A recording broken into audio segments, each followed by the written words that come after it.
بسم اللہ الرحمن الرحیم۔ لاکھوں کروڑوں درود نبی اکرم صلی اللہ علیہ وآلہ وسلم پر اور ان کی آل پر۔ ناظرین کرام، السلام علیکم ورحمۃ اللہ وبرکاتہ۔ سلسلہ سیرت النبی صلی اللہ علیہ وآلہ وسلم کی ویڈیو کے ساتھ آپ کی خدمت میں حاضر ہوں۔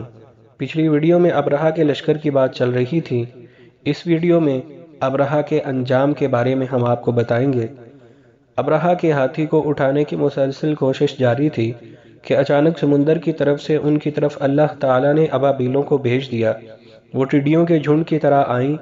دوسری طرف عبد المطلب مکہ میں داخل ہوئے، حرم میں پہنچے اور کعبہ کے دروازے کی زنجیر پکڑ کر ابرہہ اور اس کے لشکر کے خلاف فتح کی دعا مانگی۔ ان کی دعا کے الفاظ یہ تھے: اے اللہ، یہ بندہ اپنے قافلے اور اپنی جماعت کی حفاظت کر رہا ہے، تو اپنے گھر یعنی بیت اللہ کی حفاظت فرما۔ ابرہہ کا لشکر فتح نہ حاصل کر سکے، اس کی طاقت تیری طاقت کے آگے کچھ بھی نہیں۔ آج صلیب کامیاب نہ ہو۔ صلیب کا لفظ اس لیے بولا کہ ابرہہ عیسائی تھا اور صلیب کو عیسائی اپنے نشان کے طور پر ساتھ لے کر چلتے ہیں۔ اب انہوں نے اپنی قوم کو ساتھ لیا اور ہرا پہاڑ پر چڑھ گئے، کیونکہ ان کا خیال تھا وہ ابرہہ کا مقابلہ نہیں کر سکیں گے۔ اور پھر اللہ تعالیٰ نے پرندوں کے جھنڈ بھیج دیے۔ یہ پرندے چڑیا سے قدرے بڑے تھے۔ ان میں سے ہر پرندے کی چونچ میں پتھر کے 3 ٹکڑے تھے۔ یہ پتھر پرندوں نے ابرہہ کے لشکر پر گرانے شروع کیے۔ جو ہی یہ پتھر ان پر گرے، ان کے ٹکڑے ٹکڑے ہو گئے، بالکل اسی طرح جیسے آج کسی جگہ اوپر سے بم گرایا جائے تو جسموں کے ٹکڑے اڑ جاتے ہیں۔ ابرہہ کا ہاتھی محمود البتہ ان کنکریوں سے محفوظ رہا۔ باقی سب ساتھی تہس نہس ہو گئے۔ یہ ہاتھی 13 عدد تھے، سب کے سب کھائے ہوئے بھوسے کے مانند ہو گئے، جیسا سورۃ الفیل میں آیا ہے۔ ابرہہ اور اس کے کچھ ساتھی تباہی کا منظر دیکھ کر بری طرح بھاگے، لیکن پرندوں نے ان کو بھی نہ چھوڑا۔ ابرہہ کے بارے میں طبقات میں لکھا ہے کہ اس کے جسم کا ایک ایک عضو الگ ہو کر گرتا چلا گیا، یعنی وہ بھاگ رہا تھا اور اس کے جسم کا ایک ایک حصہ الگ ہو کر گر رہا تھا۔ دوسری طرف عبد المطلب اس انتظار میں تھے کہ کب حملہ ہوتا ہے، لیکن حملہ آور جب مکہ میں داخل نہ ہوئے تو وہ حالات معلوم کرنے کے لیے نیچے اترے۔ مکہ سے باہر نکلے تب انہوں نے دیکھا سارا لشکر تباہ ہو چکا ہے۔ خوب مال غنیمت ان کے ہاتھ لگا، بے شمار سامان ہاتھ آیا۔ مال میں سونا چاندی بے تحاشا تھا۔ لشکر میں سے کچھ لوگ ایسے بھی تھے جو واپس نہیں بھاگے تھے، یہ مکہ میں رہ گئے تھے۔ ان میں ابرہہ کے ہاتھی کا مہاوت بھی تھا، جو محمود کو آگے لانے میں ناکام رہا تھا۔ ہمارے نبی حضرت محمد صلی اللہ علیہ وآلہ وسلم اس واقعہ کے چند دن بعد پیدا ہوئے۔ آپ جس مکان میں پیدا ہوئے وہ صفا پہاڑی کے قریب تھا۔ حضرت کعب احبار رضی اللہ تعالی عنہ روایت کرتے ہیں کہ میں نے تورات میں پڑھا تھا کہ رسول اللہ صلی اللہ علیہ وآلہ وسلم کی پیدائش مکہ میں ہوگی۔ یہ کعب پہلے یہودی تھے، اس لیے تورات پڑھا کرتے تھے۔ دنیا میں آتے ہی حضور اکرم صلی اللہ علیہ وآلہ وسلم روئے۔ حضرت عبد الرحمن بن عوف رضی اللہ تعالی عنہ کی والدہ کہتی ہیں کہ جب حضرت آمنہ کے ہاں ولادت ہوئی تو میں وہاں موجود تھی۔ آپ صلی اللہ علیہ وآلہ وسلم میرے ہاتھوں میں آئے، یہ غالباً دایاں تھیں، ان کا نام شفا تھا۔ فرماتی ہیں جب آپ میرے ہاتھوں میں آئے تو روئے۔ آپ کے دادا عبد المطلب کو آپ کی ولادت کی اطلاع دی گئی، وہ اس وقت خانہ کعبہ کا طواف کر رہے تھے۔ اطلاع ملنے پر گھر آئے، بچے کو گود میں لیا۔ اس وقت آپ کی والدہ نے ان سے کہا، یہ بچہ عجیب ہے، سجدے کی حالت میں پیدا ہوا ہے، یعنی پیدا ہوتے ہی اس نے پہلے سجدہ کیا، پھر سجدے سے سر اٹھا کر انگلی آسمان کی طرف اٹھائی۔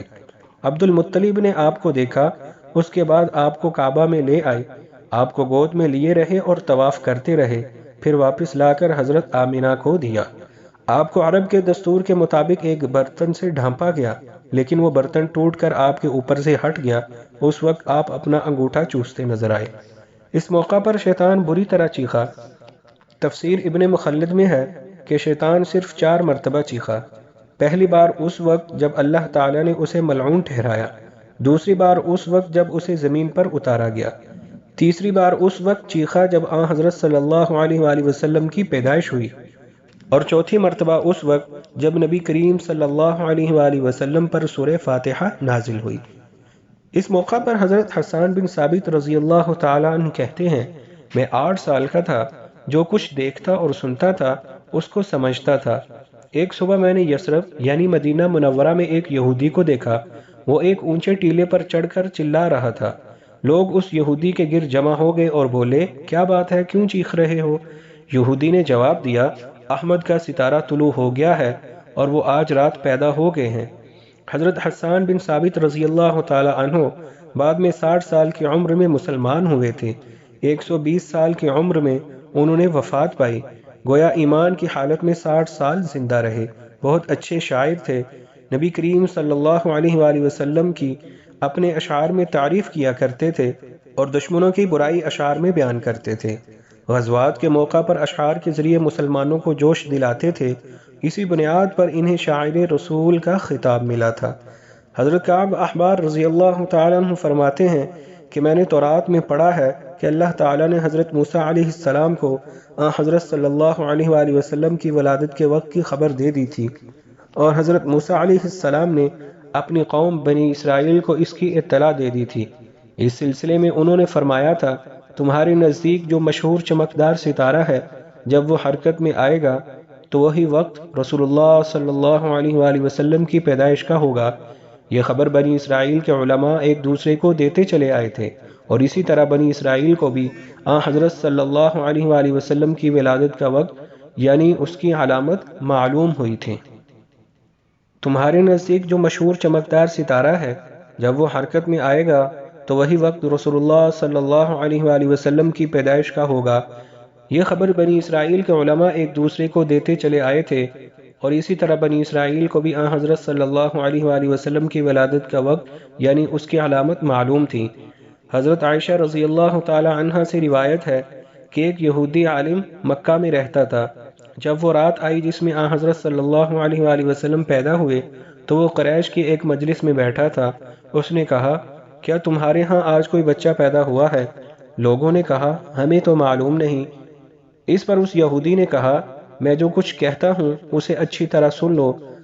آج اس امت کا آخری نبی پیدا ہو گیا ہے، اور قریش کے لوگوں وہ تم میں سے ہے، یعنی وہ قریشی ہے۔ اس کے کندھے کے پاس ایک علامت ہے، یعنی مہر نبوت۔ اس میں بہت زیادہ بال ہیں، یعنی گھنے بال ہیں، اور یہ نبوت کا نشان ہے اور نبوت کی دلیل ہے۔ اس بچے کی ایک علامت یہ ہے کہ وہ 2 رات تک دودھ نہیں پیے گا۔ ان باتوں کا ذکر اس کی نبوت کی علامات کے طور پر پرانی کتابوں میں موجود ہے۔ علامہ ابن حجر نے لکھا ہے کہ یہ بات درست ہے، آپ نے 2 دن تک دودھ نہیں پیا تھا۔ اس بچے کی ایک علامت یہ ہے کہ وہ 2 رات تک دودھ نہیں پیے گا۔ ان باتوں کا ذکر اس کی نبوت کی علامات کے طور پر پرانی کتب میں موجود ہے۔ علامہ ابن حجر عسقلانی رحمہ اللہ نے لکھا ہے کہ یہ بات درست ہے، آپ نے 2 دن تک دودھ نہیں پیا تھا۔ یہودی عالم نے جب یہ باتیں بتائیں تو لوگ وہاں سے اٹھ گئے۔ انہیں یہودی کی باتیں سن کر بہت حیرت ہوئی تھی۔ جب وہ لوگ اپنے گھروں میں پہنچے تو ان میں سے ہر ایک نے اس کی باتیں اپنے گھر کے افراد کو بتائیں۔ عورتوں کو چونکہ حضرت آمنہ کے ہاں بیٹا پیدا ہونے کی خبر ہو چکی تھی، اس لیے انہوں نے اپنے مردوں کو بتایا، آج رات تو پھر عبداللہ بن عبد المطلب کے ہاں بیٹا پیدا ہوا ہے۔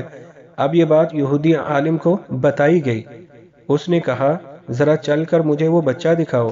لوگ اسے ساتھ لیے حضرت آمنہ کے گھر کے باہر آئے، ان سے بچہ دکھانے کی درخواست کی۔ آپ نے بچے کو کپڑے سے نکال کر انہیں دے دیا۔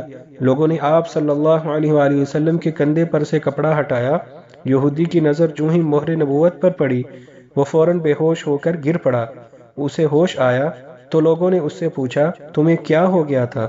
جواب میں اس نے کہا، میں اس غم سے بے ہوش ہوا تھا کہ میری قوم میں سے نبوت ختم ہو گئی، اور اے قریشیو، اللہ کی قسم، یہ بچہ تم پر زبردست غلبہ حاصل کرے گا اور اس کی شہرت مشرق سے مغرب تک پھیل جائے گی۔ اللہ رب العزت سے دعا ہے کہ اللہ پاک ہمیں نبی اکرم صلی اللہ علیہ وآلہ وسلم کا سچا امتی بنائے۔ سلسلہ سیرت النبی صلی اللہ علیہ وآلہ وسلم کی نئی ویڈیو کے ساتھ ہم پھر حاضر ہوں گے۔ اپنی دعاؤں میں یاد رکھیے گا۔ تب تک کے لیے اجازت دیجیے۔ اللہ حافظ۔